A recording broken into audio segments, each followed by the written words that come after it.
Chuck E. Cheese's Party Games was developed and published by UFO Play in 2010. It was a game I had put basically no thought into, but now, it is my least favorite game of all time.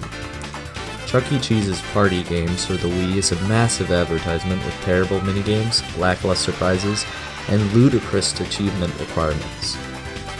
But how did I come upon this revelation? Well, it started when I tried 100%ing it.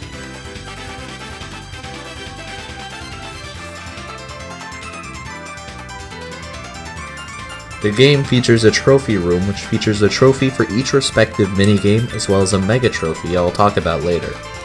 For clarity, I will rank these trophies starting at easiest to collect, then going utterly nightmarish.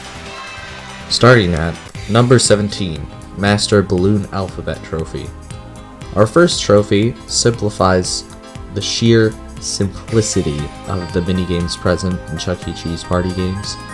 Balloon Alphabet involves the player simply clicking on letter balloons to spell the names of objects shown on screen. The trophy associated with this minigame is also the easiest in the game. The trophy states that you need to complete all alphabets in one game. I'm not entirely sure exactly what this means, but I assume you need to spell 26 different words, each starting with a different character of the alphabet. However, I don't really care what this means because I got it on the first time I played this minigame. Number 16, Master Dancing Queen with Helen Trophy. Chuck E. Cheese Party Games also has the most simplistic rhythm game ever conceived, Dancing Queen with Helen. All you do is press either 1 or 2 or shake the Wii remote when the time comes, and it is basically impossible to miss. You'd think a trophy for the minigame would be getting perfects on all levels, but no, all you need to do is beat level 4. I don't even know if you can fail. I would try, but I don't want to. I don't want to be someone who failed at Dancing Queen with Helen in Chuck E. Cheese's Party Games for the Wii. Number 15, Master of Alley Roller Trophy. I feel like skee ball or alley roller is something everyone, everywhere, has played. A part of the human condition. This minigame also feels as hard as playing alley roller in real life. The ball is just way too inaccurate. You can slam your Wii remote as hard as possible and the ball still won't go into the 50-point hole, which you need to roll the ball into 50 times to get the trophy. If it weren't for the inconsistency, this trophy would be so much easier. Number 14, Master of Matching Trophy.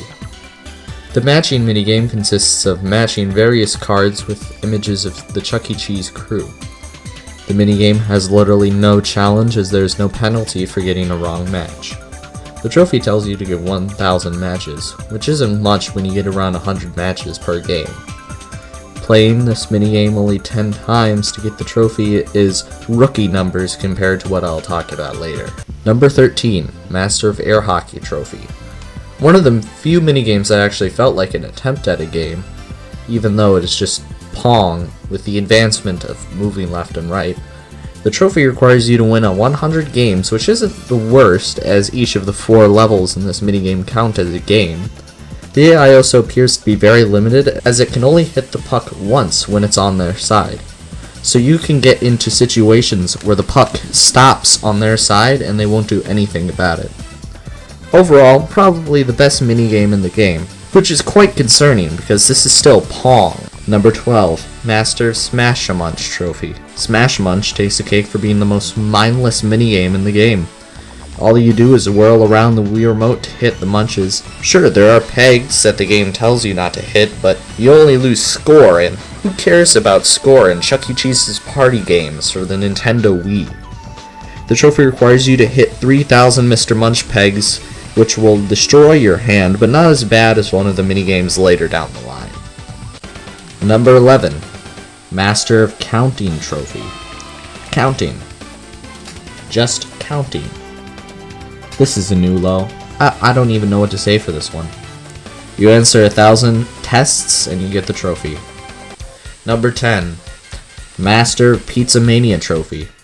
Just like real life Chuck E. Cheese's, you need tokens to play the various games, and there are 2 minigames you can play to earn tokens. The first one is Pizza Mania. The problem with grinding token minigames is that you get no tickets, which will be important for a trophy later down the line. The actual minigame involves you putting miscellaneous toppings onto different kinds of pizza. But again, no way to fail, so there's no real difficulty. After making 1,000 pizzas, you'll be awarded the trophy. Number 9. Master of Mr. Munch's Target Practice Trophy.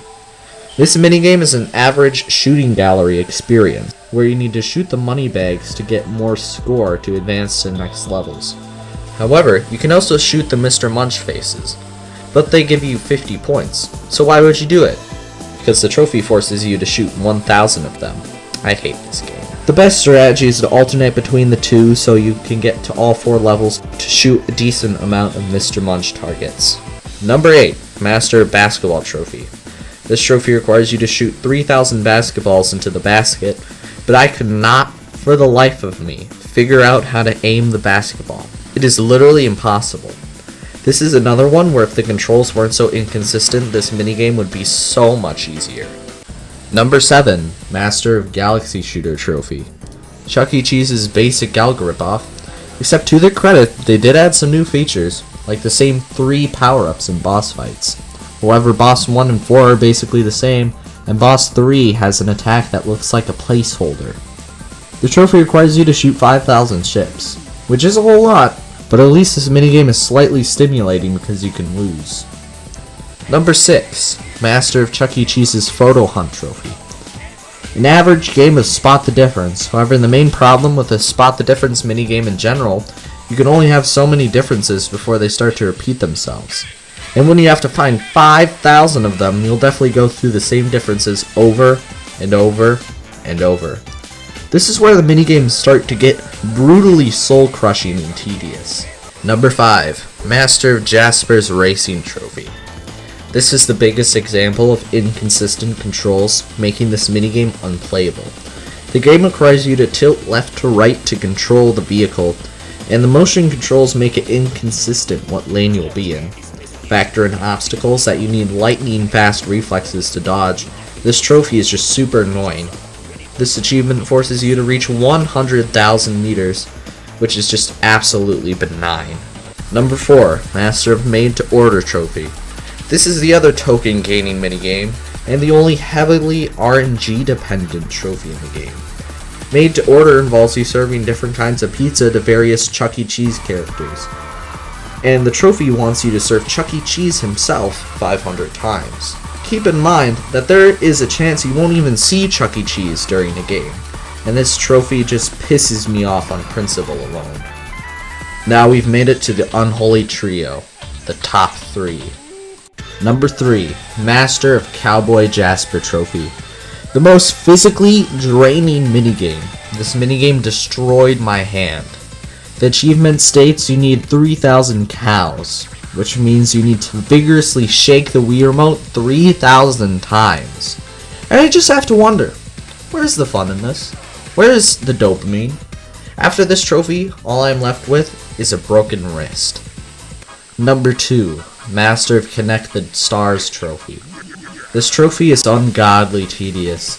This minigame is a simple game of connect the dots. However, the game demands you do 1,000 of the puzzles, and each of them can take about 20 seconds. So this trophy can take around 5 hours. 5 hours of playing Connect the Dots. Now you see why this game is beyond terrible, but nothing can prepare you for the final trophy. Number 1. The Legend of Chuck E. Cheese's Party Games Trophy. Yes, that's the full name. And it asks you to get all 10 ultimate prizes. What does that mean? Well, in the prize shop, there is an item that costs 30,000 tickets, which is an insane amount considering the normal amount of tickets you get per minigame is 225. But this insane prize is the ultimate prize, and you need to buy it as every single character. This is quite possibly one of the worst achievements in video game history. And why is it in this game? Why is it in this cash grab game with barely functional minigames? And what do you get for getting this trophy? Nothing. Nothing. I hate this game. From the bottom of my soul. So what am I gonna do? And I'm gonna unceremoniously set it on fire.